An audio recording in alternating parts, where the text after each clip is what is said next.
All right, coming up on today's edition of the Art Marketing Podcast, I feel like I've known you for a long time, but aside from one phone call, we haven't really talked. But an extremely talented and successful artist in Terry Sauve. She's located up in Northern California. We're going to peel back all of the layers and get into an incredibly fun conversation. So, Terry, welcome to the Art Marketing Podcast. Give us a quick intro, and then, or you know what? I'm going to read now. Full disclosure. First of all, if we're not evolving and having fun with technology, what are we doing, right? So I had my fancy little AI scrape your website and scrape your Instagram, and this is what it came up with. Okay, this is what it came up with. So, oh my God! All right, and we can both laugh at it, but I'm reading it. So Terry is a Northern California-based oil painter who's built a remarkable career. By the way, on pace for a record year, which we're going to get into, creating luminous landscape paintings that capture the magical quality of light across the American West. After painting, quotes, for the joy of it for most of her life, and I definitely want to hear about that, Terry made a pivotal decision in 1996 to move to San Francisco and train formally at the Academy of Art College, where she studied with some of the Bay Area's best painters, names like Brian Blood, Craig Nelson, and Randall Sexton. And when she did her first public art festival in 2000, the doors of the art world flew open. She was immediately picked up by one of Sausalito's best galleries and has since exhibited in galleries and festivals throughout the country. The intro goes on and on. Good enough. Welcome to the podcast. Definitely good enough. Thank you. Oh my God. Just when you started reading my bio, I was like, oh my God.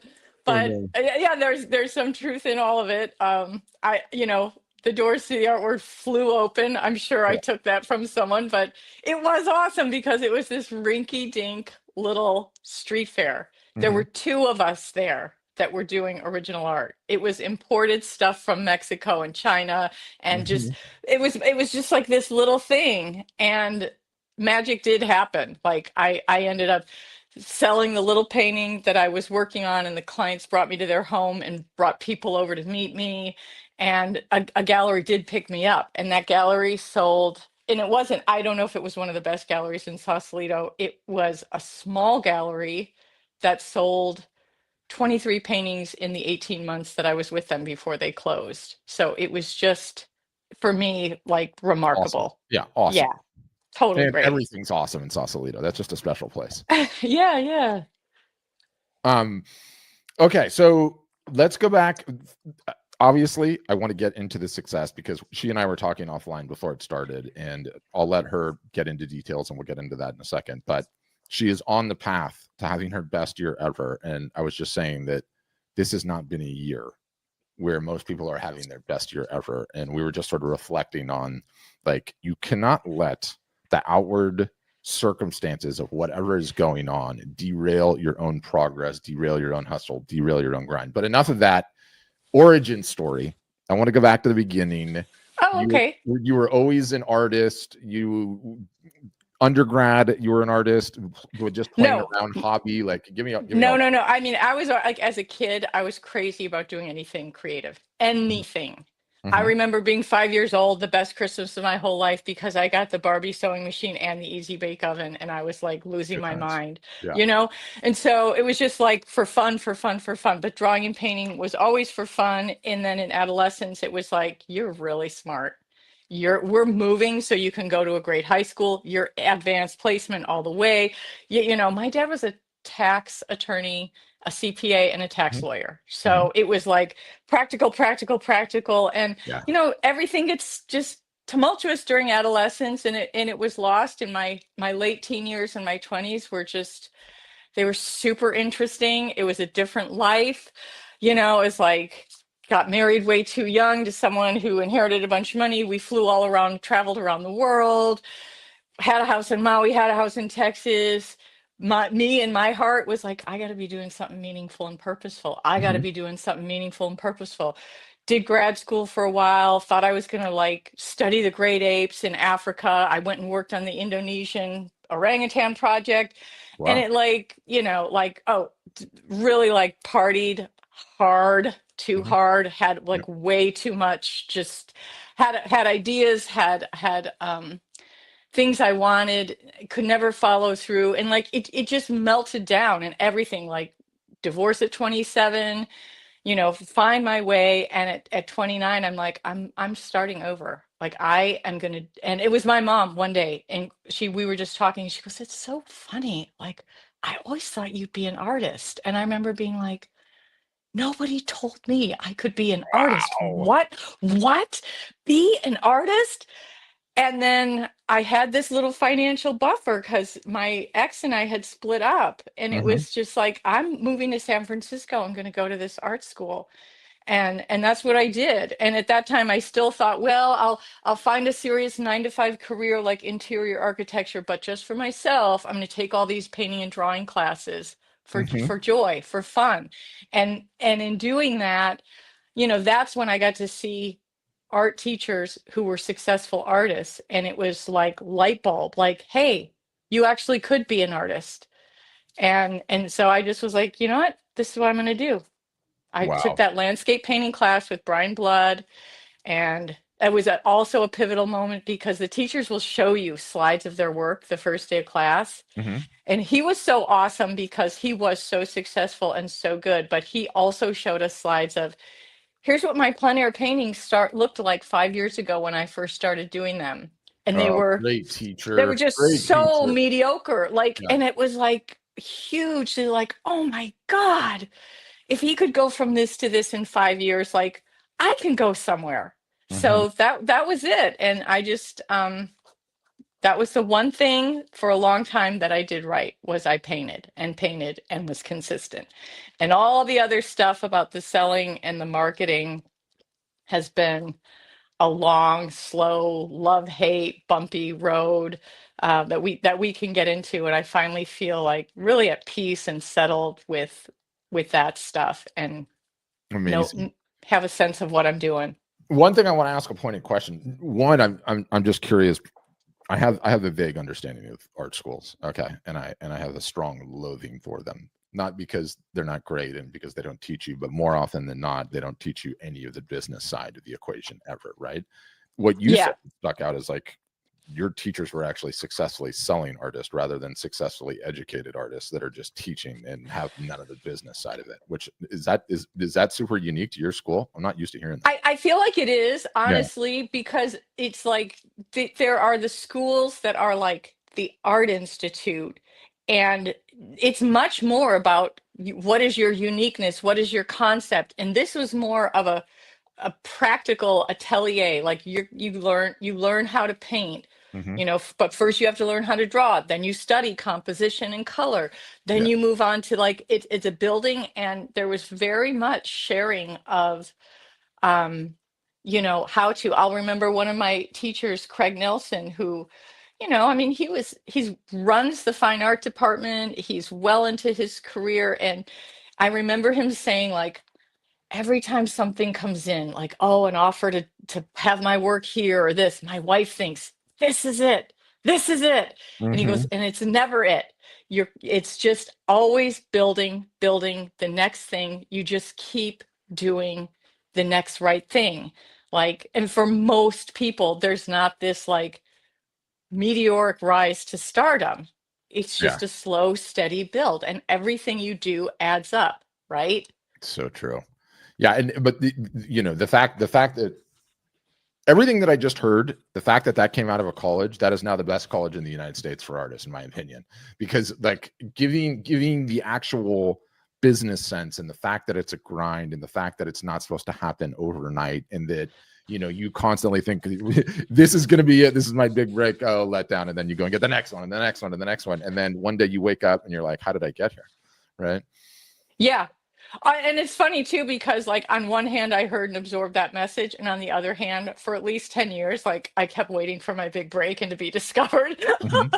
Like, it takes a lot to break through that. Like you think someone's going to find you and like, oh, I love your work, I'm going to represent you, I'm going to do this for you, I'm going to do that for you. Like I always had this picture that I would just get to be in my studio painting and like handing my paintings off. Yeah. And it was a rude awakening. I remember talking to this woman. I think she might have even been an interior designer, but she had a foot in the art world in like 2013, and saying that to her, like, I just wish I could meet someone who would be like my agent and represent, and she just, and do all this for me. And she was like, I gotta tell you, I don't think that's going to happen. I think you're going to have to go out and do all this yourself.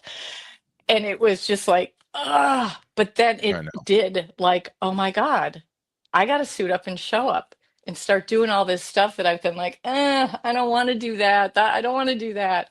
And so, yeah. And I think it was 5 years after that that you guys came somehow knocking on my door, sent me emails. I followed up, had a phone call, and it was like, okay, let's try this. Yeah, and I love hearing that, by the way, because is it any different in life at all? I mean, the hardest thing for the artist is that you have to gain a technical proficiency in multiple different disciplines, right? One, the Hmm. craft, and then two, how to story tell and market the craft. For me, I feel like all I got to do is market. Although, I mean, it doesn't matter.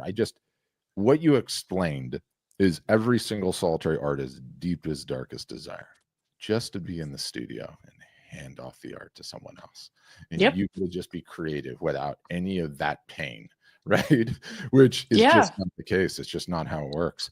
So going back to that, and I'm now literally going to go study all of those teachers that you mentioned, and I literally think that school's that's the closest I've heard of anyone getting any sort of business insights in an art school education, just about, period, because no one ever teaches you how to do that. They never teach you anything about marketing. They never teach you anything about pricing your art, about how to story tell your art. Like, those are just classes that are not there. Compositions, the masters, framing, all the various different movements throughout the years, and nothing about, like, oh, by the way, you need to run a business. Anyway, how did It's you? so very true, because I think there's a mindset of like, there are artists that are in business and there are artists that are like true artists, right? Yeah. So I have a friend who at 50 spent like what, 60 grand to go get her master's at the Art Institute of Chicago. Mhm. And her big plan was, when you graduate, they give you a show, and that's where you make your connections. Mhm. That's the value of this huge amount of money. They don't teach you how to paint better. It's Mhm. they whatever they do, they criticize you, they review you, they help you along, but it's this big show where you meet people in the art world. Well, that year was COVID, so it was online. That was it. That's what Well, she got. Like yeah. nothing, Yeah. right? And so I agree with you that there has to be more emphasis on, like, if you want to be an artist and really do your art and make a living, because it's too hard to do other things full time and just do Yeah. it on the side. Yeah. Yeah, it's side hustle is so hard, and yet there's so many artists that are in that shape. So, okay, Okay. coming out of one of what I'm now calling the preeminent art school in all of the art world, um, explain those first couple of years and those first couple of grinds. And did you go as far to say it was like an entire decade until you feel like you really started seeing solid success? Oh, yeah, because I was still very like, I had a million things going on during Mhm. those years, right? Like I Yeah. was I was finding my way as a new person who had like going through my own like recovery issues, and psychologically I like got married. We were remodeling a house. I had a boy in 2005, so it's like Mhm. those years of trying to, so I was still spreading myself. I was teaching yoga. I was working, in the fitness world, and I just was still like under that illusion of like, oh, I'll do these open studios and I have this gallery. Like, I'm waiting to be discovered. I'm waiting to be discovered. And I would paint. That was the one thing that I did do consistently. I never succumbed to like, I don't feel like painting. It's a painter's block.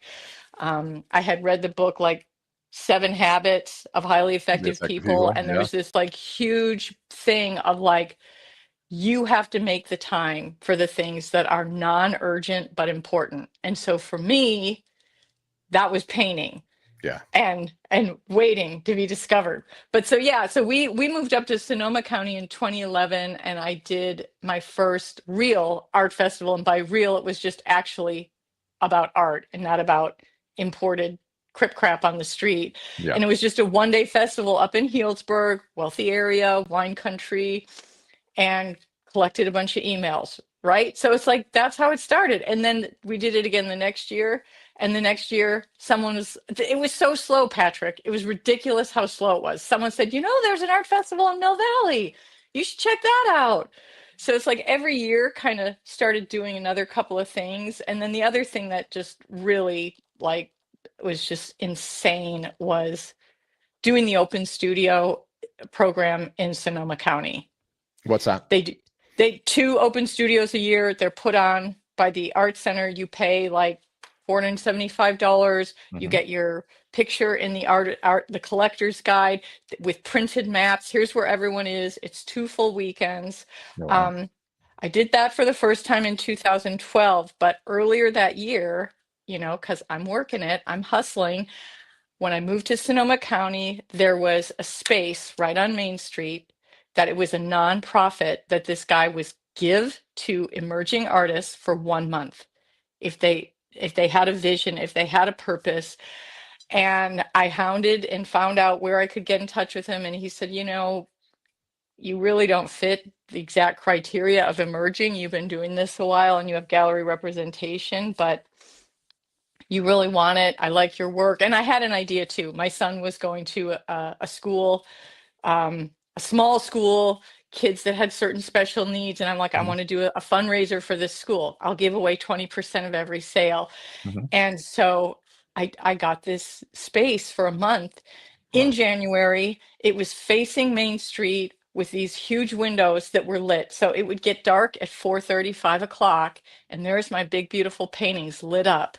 And people all around this small town, who's that? Who's that? Who's that? So when Open Studio came in 2012, it was like, oh my God, I sold 25 original paintings. Wow. I made $38,000 my first open studio in Sonoma County. It was like, this is insane. And that ended up, over all the years being one of the top ones, but it was always consistent.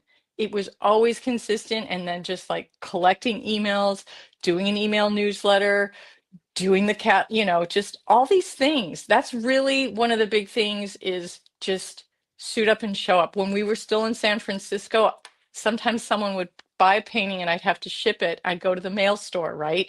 Yeah. The mail store, but it was on Fillmore Street, which was the shishi, high-end Pacific Heights. And he was like, Terry, I just love your work. I know it's a mail store, but I just love to put one of your pieces in the window.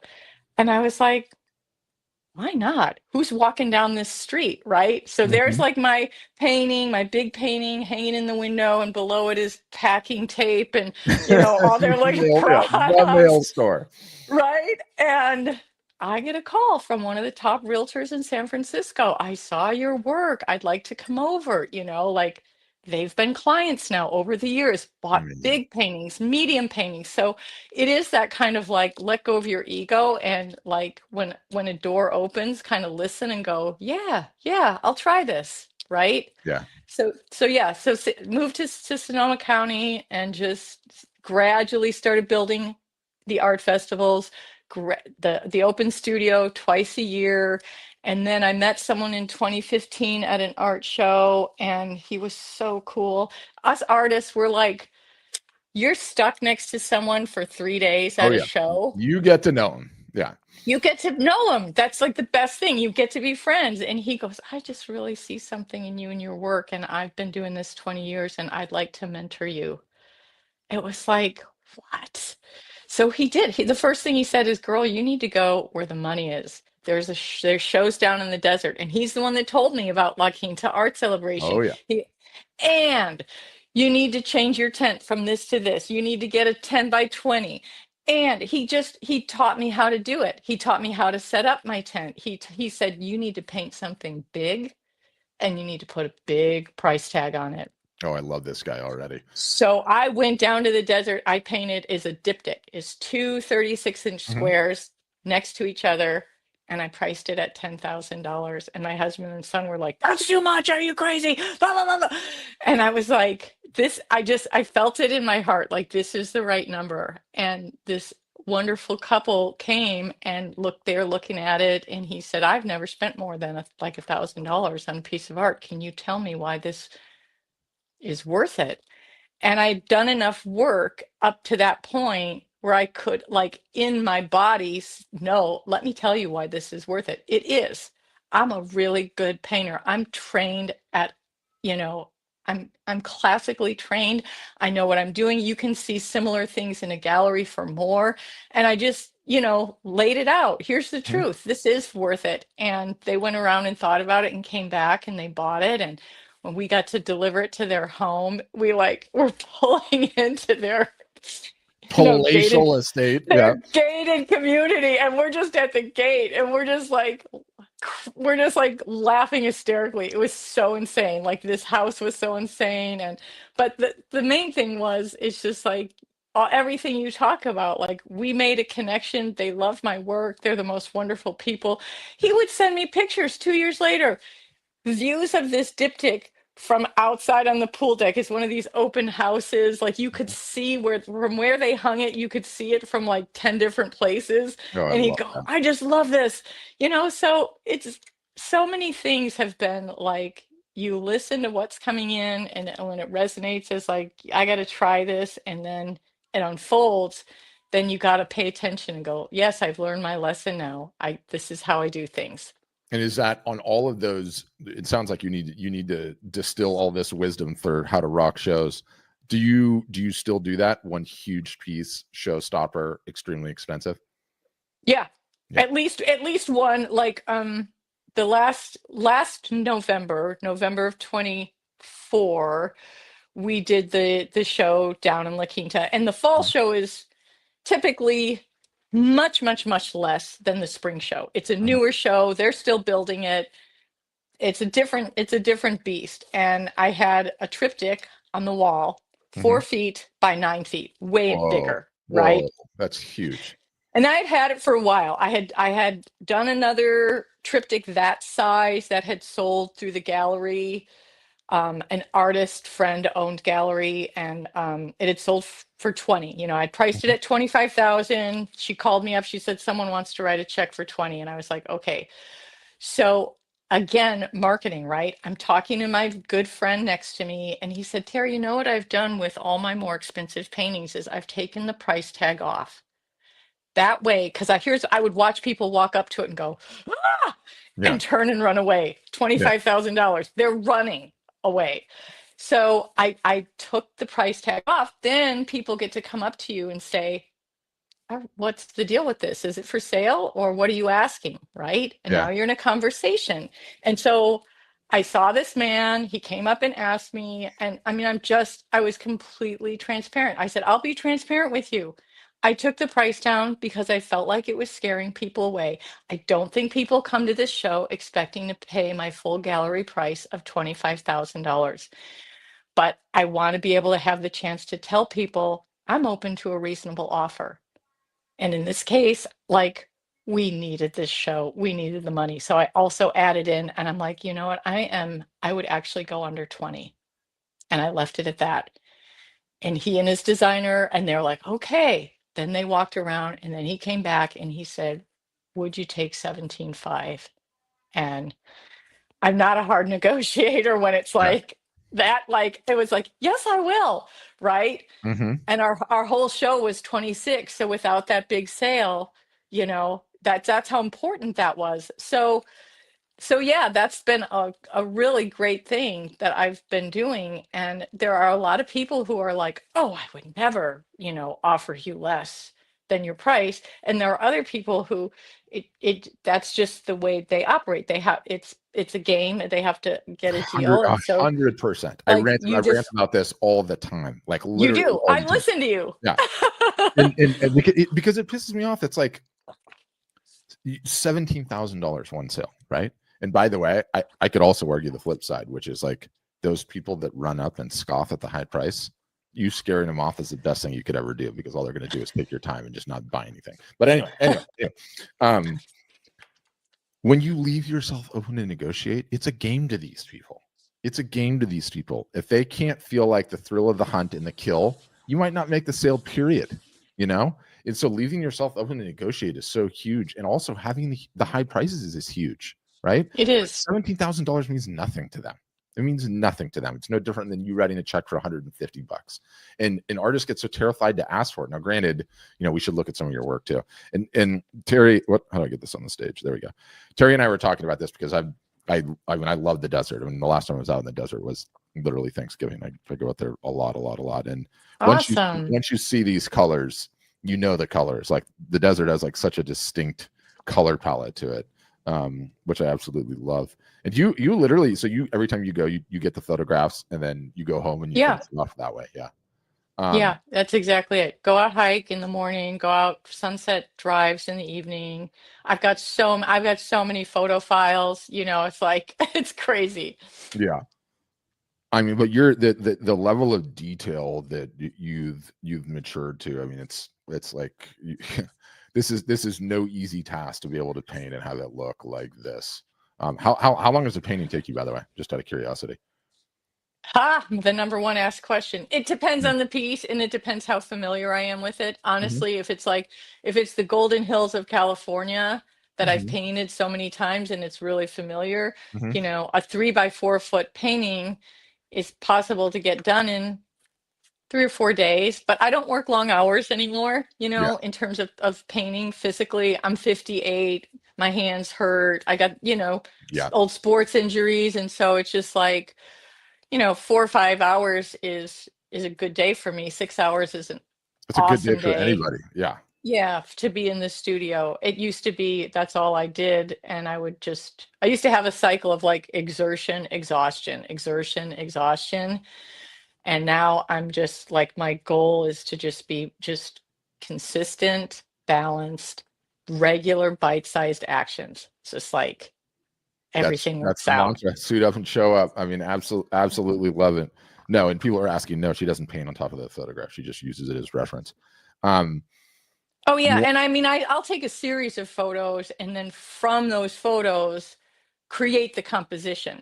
Once in a while, you get a photo that's like, oh, like that's almost perfect, and you want to paint that. And then other times, it's like, oh, I like the way this. You create the composition because you're an artist. You get to do that. You're exactly right. That's what you do. But I love the detail work. And Terry and I offline were talking about one of my dad's favorite artists, and her like look very, very similar. And it's like I've grown up with these pieces around my house, so that has like such a nostalgic vibe for me. I would be curious to sort of understand the makeup of the business. And I want to talk about the year that you're having this year because it's just such an encouraging story.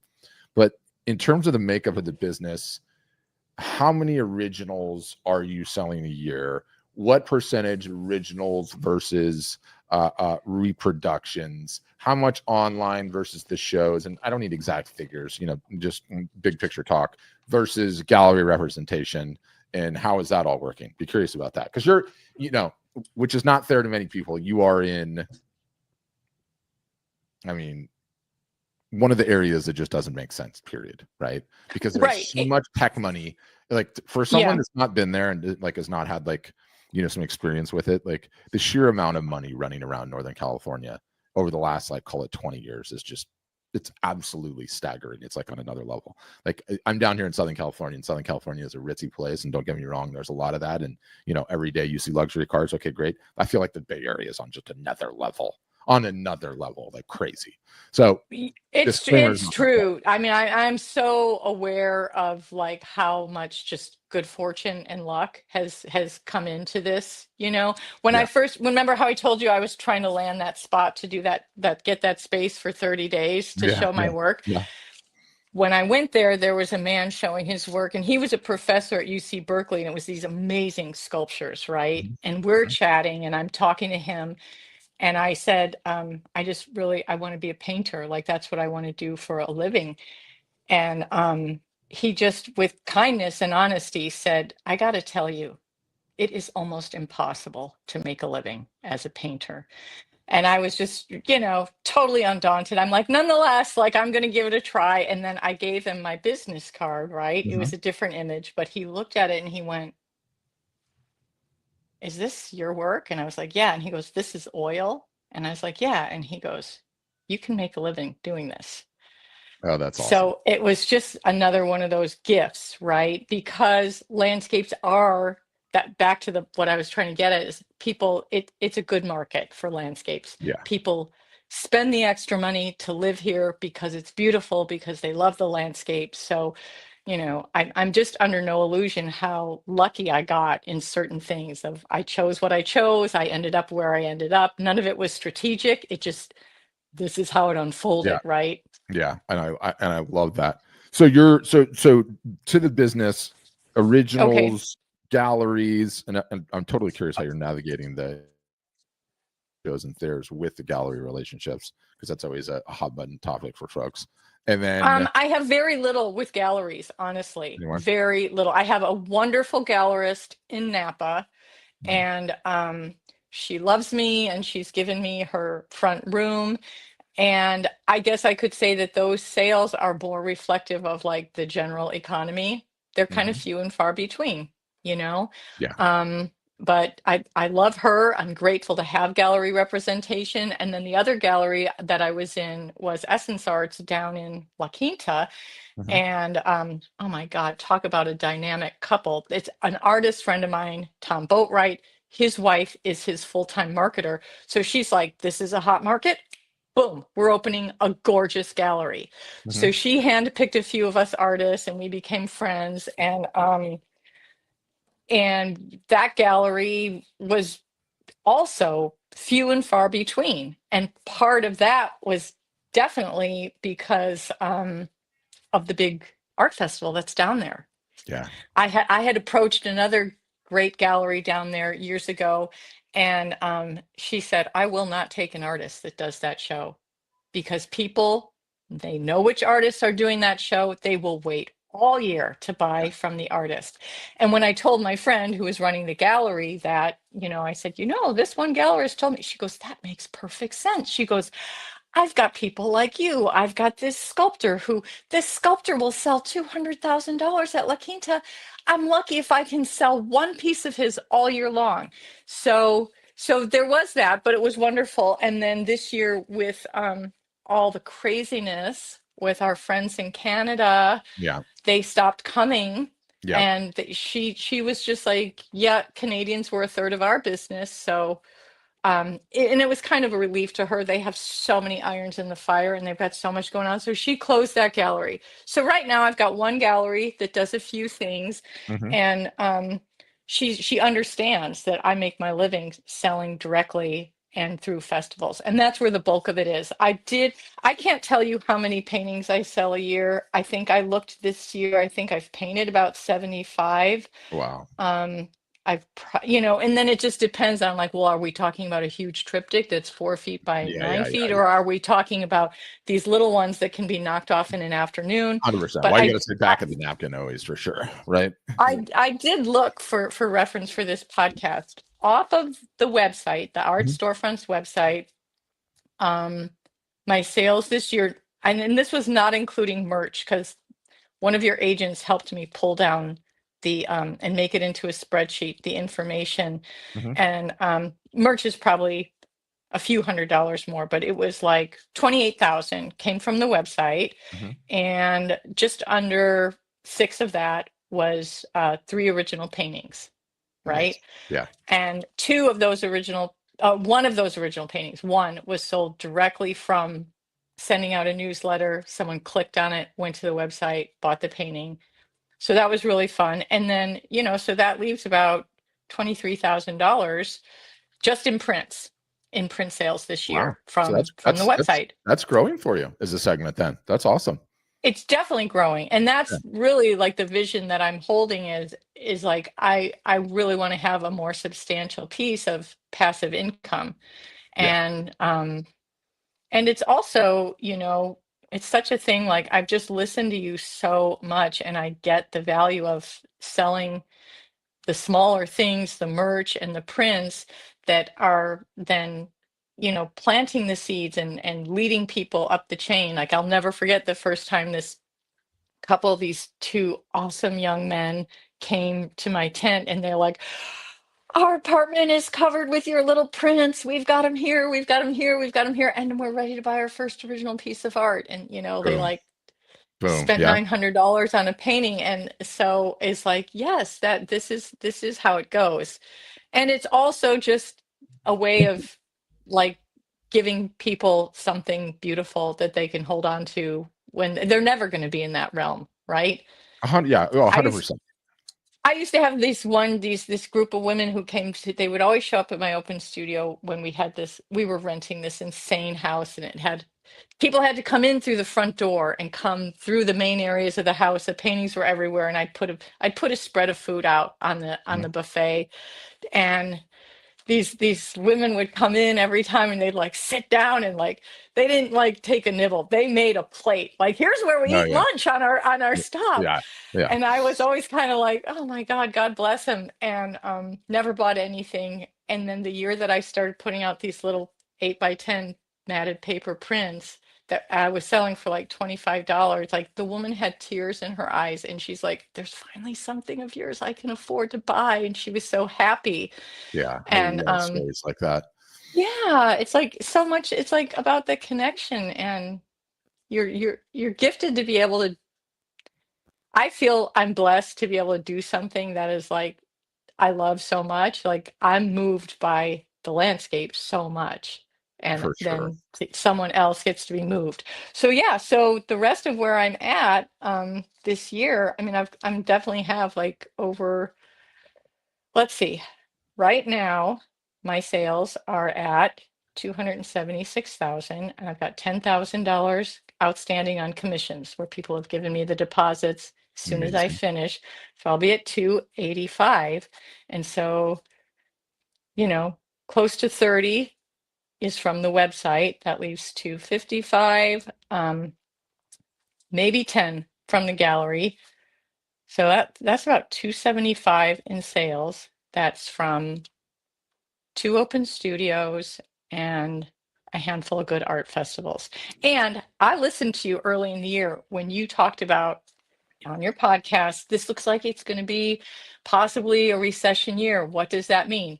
That doesn't mean go hide in your studio. That means get out there even more. And Yep. I remember I've being gone like, you know offense. what? I've got more energy in my tank this year because I took a little more time off last year to fill the well. And I'm like, I'm ready. I'm going to do this show in Bend I've never done. I'm going to do this show in Reno I've never done. I'm going to, say yes to a few more things, right? I love Someone been this. ding donging me about hanging my art in her salon that she's got a front room. And I was like, I'm going to frame up some of my prints and get QR codes on everything. Yeah. I joined the high end health club in Sonoma County.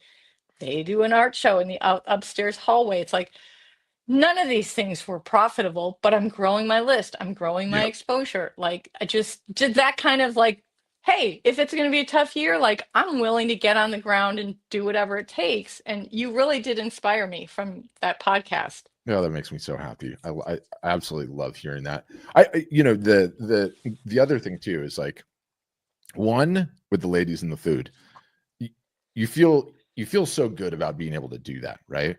It's like, it's when everything aligns. It's like when doing the right thing is the right thing for the business too, and it like I rant incessantly about the lineup of prices, right?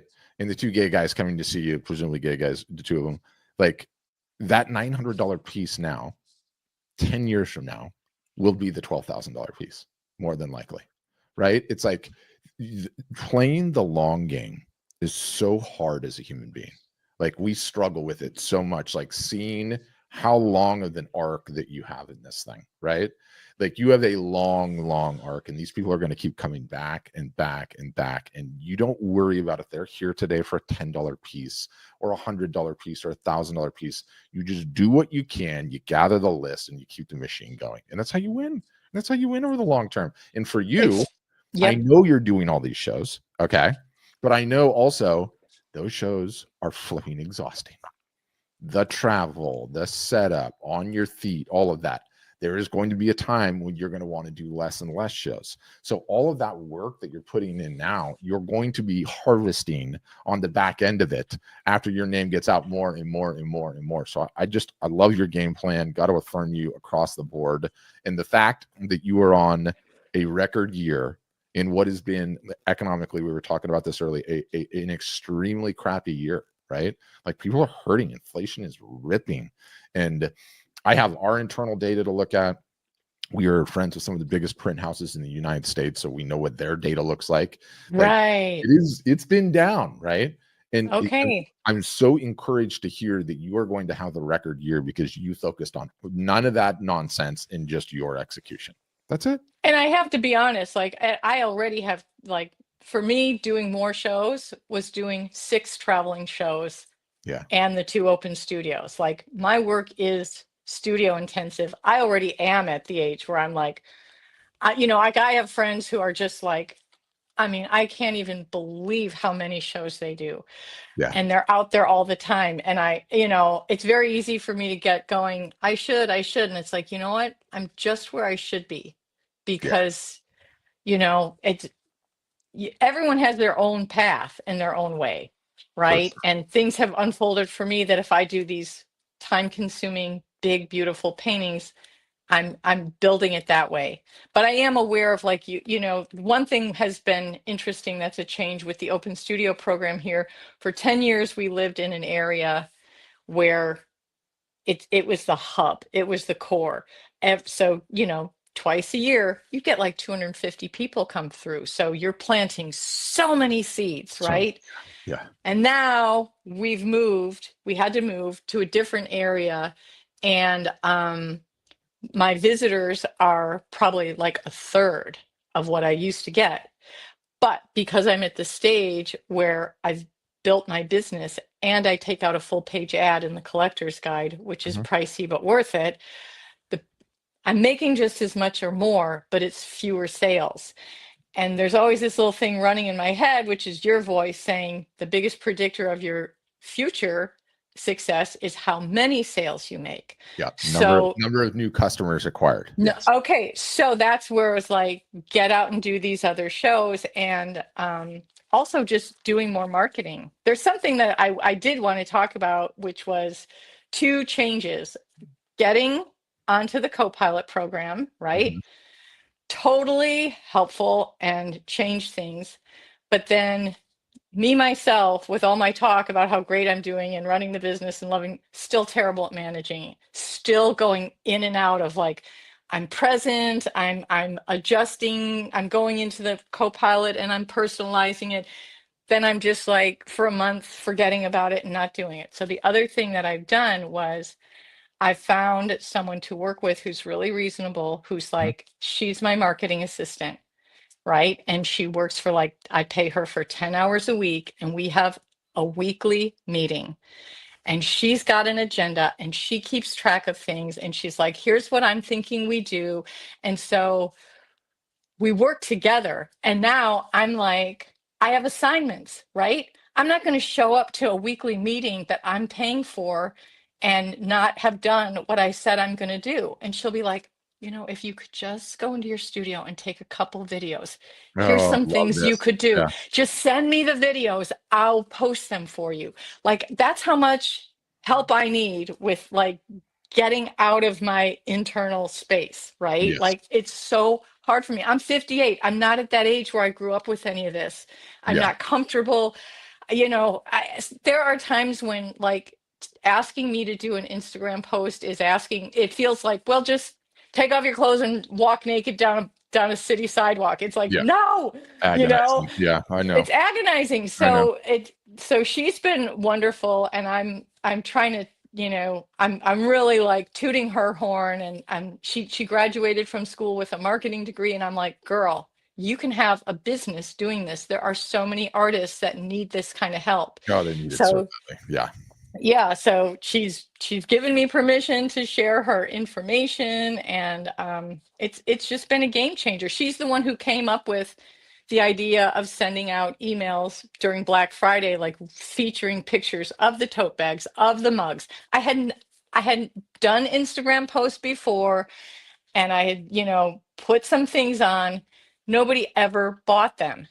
And so it's like having someone just push me and nudge me and go into your studio. So here's one of my mugs. I did an Instagram post with, like, here's my mug, here's my tote bag, Yeah, I love it. and You have to. and You then have to. so it's like someone who met me at one of the art fairs email. She's like, I can't find your tote bags on your website. People are emailing, I can't find your mug. So, one thing just pushes you to another. And so then, the wonderful customer service agents you have is like, can you guys help me make the gift shop? And they just like, boom, here's a gift shop. So now people can find it. And we had a bunch of merch sales, There you right? go. Yeah, and those are new or existing customers, and it's like the other thing too is how many days a week do you have coffee staring at your art, or have a drink staring at your art? Like, it's a lot. Do not understand how powerful that is psychologically, for the people that you sell those things to. Like, you're not going to make any money on a mug, it's piddly paddly dollars, but it doesn't matter. It's just cementing that art, your art, in the prospect's head again and again and again. And by the way, it's a highly, I don't know, for you, for me, that morning coffee is a highly enjoyable thing. That is my own little Right. personal fireplace in my hands. Okay. So you're telling me that I am associating one of the things that I enjoy most in this world with your art? How is that a bad? Yeah. How is that a bad thing? Yeah. There's Yeah. That's it. That's yeah. it. And one of the sales was this woman. She's like, I met you at La Quinta. She bought 13 tote bags of the one image that I have that is Sedona, Arizona, Mhm. for a bachelorette party. So Amazing. she's going to give them out. And so that then brings me to the next thing, which is like, oh my God, I need to have watermarks on this merch because people are gifting it. You want the people that are receiving it to be able Yeah. to go, oh, look at that, Terry Sauve. Yeah. Or less a watermark and more a QR code, right? I So wish we yeah, could put a QR code on the bottom. That we would be need to. perfect. We need to. We need to. I feel like, the QR code, COVID like really did us a service with the QR codes when all the restaurant menus like started going to that, and like everyone was like, oh, so that's how these things work. God, I love hearing all of that. Number one. Number two, Terry needs to have her personal yearly best. So we're sitting here 26 days to go. Okay. 26 days to go to close this baby out. Giddy up, anyone that's interested. You gotta just say that to say that. That's awesome. Thank you. We're Yeah. gonna do one more sale. We're like trying something, right? And the whole reason this podcast came about was because I reached out to you guys. Like, I jumped the queue. I'm like, I gotta ask the top guys this question Mhm. because I'm sending out all these emails now advertising merch, and then I'm watching some people unsubscribe that are like, shoot, this woman just bought a $4,000 painting. Yeah. She just moved up from Prince over the years. She just bought a $4,000 painting. Now she unsubscribed. So my big question was, should I split my list? Should I No. send No. out a No. survey and Absolutely. ask? Absolutely not. But what you should do is, it's not binary, right? In your mind, it's binary. It's like, should I take everyone that are my big collectors and just remove them off this list and send everyone else? No.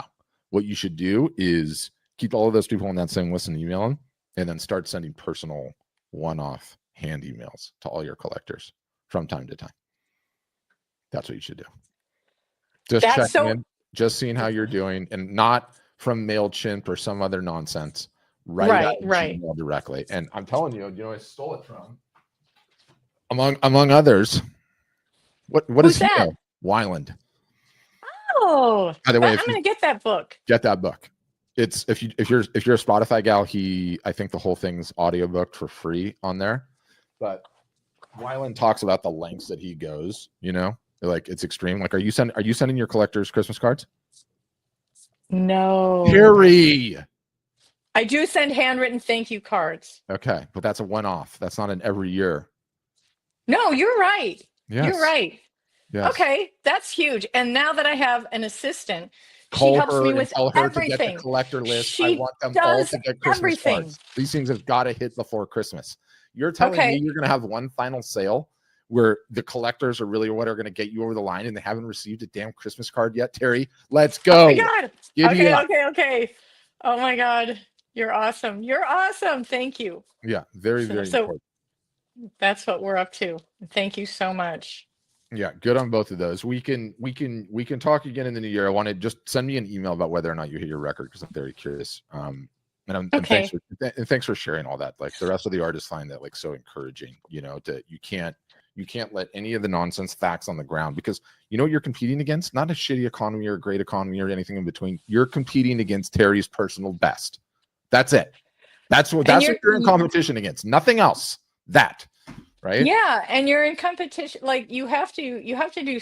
For me, I should say, I have to do so much to become aware of and overcome like the traps of my thinking and my mind. You know, like I mean, for years, you guys would send out these things, and it's the marketing calendar, and like it was so overwhelming to me that I just couldn't do any of it because it's like if in my mind it's like if I don't do it all, I'm a failure. I couldn't do any of it, and so just finding ways to be like, what can I do? Bite-sized action, stay consistent. If I'm, doing something is better than doing it perfectly.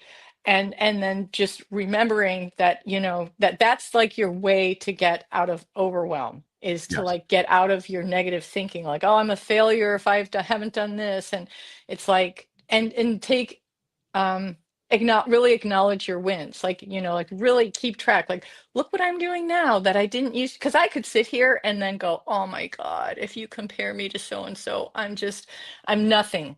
I'm not doing nearly what I could. I'm lazy. I'm not, my friend is so great. He posts Instagram every day. He's so natural. Da, da, da, da. And it's like you have to go, here's where I was. And like, look what I'm doing now. Like just this last month, we set up a gift shop. We ran a sale, like I applied to 3 art shows on time. You just have to keep like the more that you reinforce what you're doing, it keeps you in that positive spin of now I can do more and now I can do more. 100%. I'm going to ask you one final question before I do that though. I gotta level you up technologically speaking. Are you a Mac girl or are you a PC girl? I'm on a Mac. Okay. Have you messed around with voice yet? Meaning voice, you talk, it types. No. Okay. I need you to do that. I think you will find it to be a profound level up, right? Like I'm gonna hold the button right here. I just want you to talk for 10 seconds and I'll tell you when to go. Okay. Go. Okay. All right. I don't know what you want me to say, so I'm just going to throw out the name of my art marketing assistant, Venla Johnson, and I'd like to share her information with any artist who wants a partner. Is that good? I just pressed the button. Okay. I'm gonna leave it as a comment. Can you see the comment? Where would I find that? So I see a microphone, a video. It's in the right sidebar. It's the comments. Not only did it nail every single solitary word you said, but there's not one typo. It even got Venla's name right, which I assume is Venla. Yeah. Yeah. So I'm finding that let me put it to you this way. I spend the majority of the day screaming at my computer now. I don't use a mouse anymore. That's awesome. Like you still have to use a mouse to go in and out of things, but for artists specifically, because I know, the thought of writing all those emails, to your collectors is daunting. Absolutely daunting. It doesn't have to be long. And when you dictate and it goes right in, it is a glorious, glorious thing. So for Mac, there's 2. Okay. And you can, search for them however you search. And both of them have free trials. And I want you to play with it because people don't understand. This is solved. Taking your voice to text instantaneously is solved. And the speed at which the human mind can talk versus type is night and day. You can hammer out like 50 emails in the time that it would take you to do 5. That's how, like, you know what? I always use it with text, and that's how I communicate some things with Venla. Like I asked, it was like, oh, Canvas Rebel, we want to interview you. Here's the questions. Can you type out your answers? And then I responded them. I'm like, no. Oh, I said, I thought this was an interview. Absolutely not. I don't have time for it. Then I realized I've got this assistant. Yeah. Every day when I go for my walk, I can talk into my phone on text and answer one question. And she Yeah. typed it up for me. But if yes, I This get it. doesn't in Siri is like marginal at best. Absolutely marginal at best. So the two of them, absolutely true. Yeah. And I'll put this in the Serious. show notes. I'll put this in the show notes for everyone else, but it's Whisper Flow is one. And then the one that I Whisper use is called Willow Voice. I actually prefer Willow Voice, but a lot of people like Whisper Flow. And the Whisper is spelled WHISPR. Flow. Okay. But you can try one of those too. It's just, I feel like everyone that knows about it and they're not telling anyone. My God, is it good? It's so good. It's like unbelievably good, right? Like you just get on. I feel like I gotta like screen share so you can actually see how fast it is. Anyway, you get it. To wrap up. Okay. What advice would you give fresh out of what seems to be the best art college in the United States, because I teach business? Young, full of encouragement. Terry, what would be your advice for that gal back then getting started? Oh my God. That you know now, I know it's a good one. I've given so much of it because it really is just like just keep taking the action. Just keep suit up, show up, take the action. And I would also say, like, trust the outcome, right? There's this piece for me that used to be like, oh my God, like if I do this, this, and this, here's what I expect, right? You have to let go of the outcome because there's so much you're not in control of. I had one of my best shows set up at La Quinta, the most beautiful artwork, and she created a new space in the show geographically that on paper looked like it would be great. And all these paths came together and the flow of traffic went like this. And the two of us that were in this area, we sold nothing. Wow. And you have to be at peace when that happens, but just trust that, hey, I'm telling the universe by my action that I'm sticking with this and I'm doing it. And you just keep doing that. Your job is the action. God's job is the result. That's one of the big things that I would say. Just stay steady, stay consistent, and find that balance between listening to your heart and like following what you really want to do and balancing that with like what does the market dictate, right?